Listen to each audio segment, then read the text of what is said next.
दोस्तों आज के इस वीडियो के माध्यम से मैं आपको हरा धनिया की खेती की विधि बता रहा हूं कि इस समय में अगर दोस्तों हम हरा धनिया की फसल की जो है अपने खेत के अंदर बुआई करते हैं और वो जब आने वाले टाइम के अंदर दोस्तों मार्केट के अंदर हमारी वो फसल जाएगी, तो कम से कम दोस्तों जो वो टाइम ऐसा होता है कि उसके अंदर 50 से 200 रुपये किलो तक के आपको रेट मिलते हैं। और इसके अंदर दोस्तों धनिया की एक ऐसी फसल है जिसके अंदर खर्चा बहुत कम आता है। खर्चा कम आने के बावजूद हमें बहुत अच्छी इससे इनकम होती है। तो आज के वीडियो में मैं आपको वो आखिर कौन सी हम विधि अपनाएं, कौन सी हम वैरायटी का चयन करें, किस प्रकार से हम खेत की तैयारी करें, कितना खाद डालें, इन्हीं सभी कंप्लीट जानकारियों के साथ मैं सतीश कुमार स्वागत है आपका अपने यूट्यूब चैनल भारत किसान हमारे किसान चैनल पर। तो जो भी किसान भाई चैनल पर नए हैं या जिसने भी चैनल को सब्सक्राइब नहीं किया है, प्लीज़ चैनल को सब्सक्राइब कर लीजिए, वीडियो को लाइक कर दीजिए। और दोस्तों अब अपन बात करते हैं। तो दोस्तों आपको मैं डिमांड की बात करूं तो हरा धनिया जो होता है वो 365 दिन इसकी डिमांड होती है। कोई भी सब्जी खरीदता है तो उसके अंदर दोस्तों वो हरा धनिया और मिर्ची ज़रूर सब्जी के अंदर डलवाता है। और ये समय वो है जो धनिये के अनुकूल जो है दोस्तों हमारा वातावरण भी हो जाता है, वातावरण ठंडा भी हो जाता है, इसके अंदर टेम्परेचर डाउन हो जाता है और जर्मिनेशन की भी किसी भी प्रकार की कोई प्रॉब्लम नहीं होती है। तो सबसे पहले अपन बात करते हैं खेत की तैयारी की। खेत की तैयारी की बात करूं तो आप इसके जो खेत का चयन कर रहे हैं वो ऐसा खेत का चयन करें जिसके अंदर अभी बरसातों का दौर जारी है। तो उस खेत के अंदर जल का भराव दोस्तों, बरसात का जल उस खेत के अंदर रुकना नहीं चाहिए, जल का भराव नहीं होना चाहिए, जल की पर्याप्त निकासी होनी चाहिए। तो हमें ऐसे खेत का चयन करना है। उसके बाद में खेत को बढ़िया 1-2 बार जोत दीजिए अच्छी तरह से।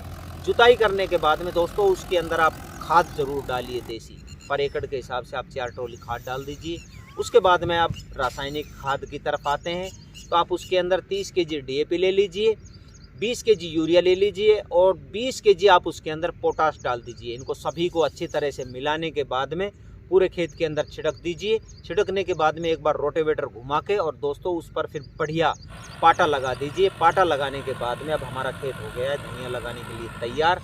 अब अपन बात करते हैं कि आखिर जो हम धनिया की बुआई कर रहे हैं उसके लिए जो बीज दर होती है वो कितनी चाहिए। तो धनिया की फसल की बात करूं तो आप पर एकड़ के हिसाब से 7 से 8 kg जो बीज होता है धनिया का वो पर्याप्त मात्रा के अंदर होता है।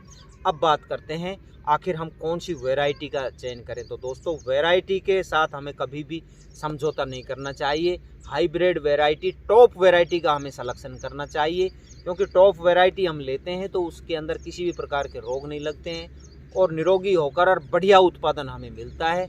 तो उसके लिए मैं आपको वैरायटी बताता हूँ। नामधारी की सुरभि वैरायटी आती है दोस्तों और एक श्री राम की सुगंधी वैरायटी आती है जो मात्र 30 दिन के अंदर दोस्तों हमारी तैयार हो जाती है और आप मार्केट के अंदर बिक्री कर सकते हैं। तो इन दोनों वैरायटियों में से कोई भी आप एक वैरायटी का चयन कर लीजिए और अपने खेत के अंदर बुआई कर दीजिए। दोस्तों अपन बात करते हैं कि आखिर बुआई की क्या विधि होनी चाहिए, क्योंकि बुआई का बहुत ही महत्व होता है, मोस्ट इम्पोर्टेंट पॉइंट होता है। तो बुआई की बात करूं तो दोस्तों आप अपने खेत के अंदर या तो छोटी छोटी क्यारियां बना दीजिए या बेड बना दीजिए, बेड पर लगा दीजिए। छोटी छोटी क्यारियों में लगाने का यही रीज़न है क्योंकि बरसात के दिनों के अंदर अगर उनके अंदर पानी भरे तो पानी हम अच्छी तरह से उसके अंदर निकाल दिया जाए। और अगर आप बेडों पर अगर आप कूल बनाकर और बेड बनाकर मेड बनाकर आप यदि उसके अंदर धनिये की बुआई कर रहे हैं तो बरसात का पानी जो वो कूलों के अंदर भरा रह जाएगा। तो आप बेड पर भी जो है धनिये की बुआई कर सकते हैं। और जो हम बेड पर और मेड पर जो धनिये की फसल लगाते हैं दोस्तों वो उच्च गुणवत्ता वाला धनिये की फसल तैयार होती है। बहुत ही अच्छा हमें उत्पादन मिलता है और निरोगा उत्पादन मिलता है अगर हम बेड पर लगाते हैं। तो छोटी छोटी क्यारियों के अंदर भी आप बुआई कर सकते हैं, छिटक विधि से भी बुआई कर सकते हैं। बेड पर लगा रहे हैं तो लेजर मशीन से आप बुआई कर सकते हैं। तो दोस्तों हमने धनिये की बुआई कर दी है तो उसके अंदर खरपतवार की भी समस्या आएगी। तो उसके लिए आप बुआई करने के बाद में तुरंत उसके अंदर पर एकड़ के हिसाब से 1 kg पेंडामेथिलिन ले लीजिए और पूरे खेत के अंदर स्प्रे कर दीजिए। ऊपर से फिर आप जिस भी विधि से पानी देते हैं दोस्तों आप अपने खेत के अंदर पानी दे दीजिए। उसके बाद में अब नंबर आता है सिंचाई का। तो अब बरसात के दिन है, इसमें भी सिंचाई की इतनी ज़रूरत पड़ती नहीं है और फिर नमी के हिसाब से आप उसके अंदर पानी देते रहिए। उसके बाद में जब हमारा धनिया 15 से 20 दिन का दोस्तों हो जाए तो उसके अंदर आप NPK 19-19-19 की एक स्प्रे कर दीजिए। 75 ग्राम NPK ले लीजिए और उसके 15 लीटर पानी के अंदर मिलाकर 2 बार स्प्रे कर दीजिए। तो आप देखेंगे कि 15-20 दिन के अंदर, अगर हम 15-20 दिन के बाद में जो हम वो स्प्रे करेंगे, उससे हमारा धनिये की जो वृद्धि है वो बहुत तेज़ी से होगी और 30 दिन के अंदर हमारा धनिया तैयार होकर मंडी के अंदर चला जाएगा। और जब मैंने पहले ही बताया, जब वो धनिया हमारा तैयार होकर मंडी के अंदर जाएगा तो दोस्तों आपको 50 से 200 रुपये किलो तक का जो है भाव मिलने की संभावना होती है। अब बात करते हैं कटाई की। तो 30 दिन बाद में जब हमारा धनिया तैयार हो जाता है तो उसको धनिये को आप जड़ से निकाल लीजिए और धुलाई करके, जड़ों की धुलाई करके छोटी छोटी जुट्टी बनाकर मार्केट के अंदर पहुंचा दीजिए, या उसको आप कटिंग भी कर सकते हैं। अगर आपको दोबारा उसको फुटाई करनी है तो हम तो दोबारा 2 से 3 बार कम से कम हम धनिये की फसल लेते हैं। उसको एक बार बुआई करने के बाद में हम तो उसकी कटिंग करके जुट्टी बना के और लेके जाते हैं। फिर उसके अंदर से कटिंग करने के बाद में आप उसके अंदर से खरपतवार निकाल दीजिए और फिर उसके अंदर 10 से 15 kg एक बार यूरिया की जो है छांट दे दीजिए और फिर वापस हमारा तैयार हो जाता है।